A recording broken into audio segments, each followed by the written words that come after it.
Bonjour, je m'appelle Emmanuel Carrière, je suis praticien de santé et enseignant à l'école centrale d'hypnose. Et aujourd'hui, j'ai le plaisir de partager avec vous et de vous expliquer qu'est-ce que la préparation mentale, en quoi ça consiste.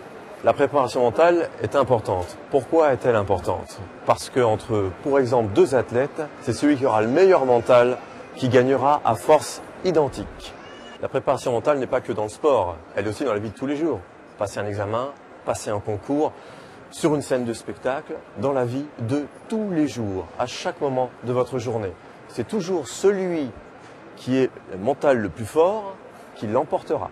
Alors, la préparation mentale se résume à une seule phrase. Notez, enregistrez, l'être humain est ce qu'il pense. Chaque muscle, comme chaque organe, réagit à un mécanisme de pensée. La préparation mentale, on va dire, c'est se programmer, se conditionner dans un objectif bien défini, bien ciblé. Donc, la préparation mentale, où agit-elle et comment? C'est-à-dire, pour réussir, vous imaginez un tabouret. Vous avez donc 3 pieds. Eh bien, vous avez le premier pied qui sert, il faut bien connaître son sujet, avoir beaucoup travaillé.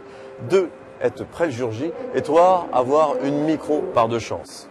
Alors, des petits exemples de repères, vous situez, il y en a un qui est très très simple. Par exemple, il est beaucoup plus facile et simple et rapide de faire ses courses dans un supermarché dont vous connaissez l'emplacement des rayons.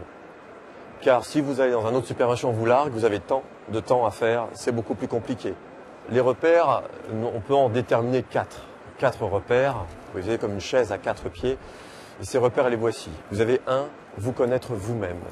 2, vous avez un lâcher-prise à obtenir. 3, vous mettre en sécurité. Et 4, générer une motivation. Et ces repères doivent être dans l'ordre et additionnés. Pour exemple, vous avez un entretien ou un rendez-vous à 10 h du matin. Eh bien, vous allez donc programmer l'heure de votre réveil, vos activités du matin, enfants, salle de bain, petit déjeuner, etc. et les moyens de transport, et voir jeter toujours un laps de sécurité afin de pallier s'il y a des bouchons, s'il y a des problèmes de transport, etc.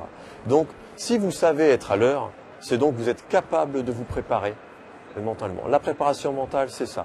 C'est se programmer, se conditionner à atteindre un objectif fixé.